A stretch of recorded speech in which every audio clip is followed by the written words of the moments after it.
4 years after the United States Supreme Court ruled in favor of same-sex marriage, the court has announced it'll take on another landmark issue in LGBTQ rights: discrimination in the workplace. There is a true opportunity for the Supreme Court to affirm that LGBTQ people are protected under our nation's civil rights laws. Sarah Warbelow with the Human Rights Campaign says this could be the first step toward full civil rights for LGBTQ Americans.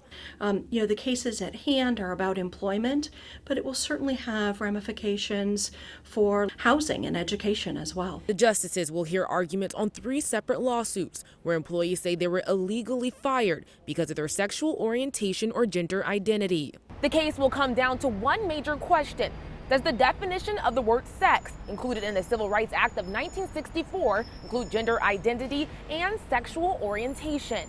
While some lower courts say yes, the Trump administration, the Justice Department, and conservative advocates disagree. We're very anxious to see what the Supreme Court thinks about these issues. John Bursch with the Alliance Defending Freedom will represent a Michigan funeral home before the court. The home lost its lawsuit after firing a transgender woman for dress code violations. Bursch says the funeral home was only trying to protect the grieving. We all can agree that stopping discrimination is good, especially sex discrimination.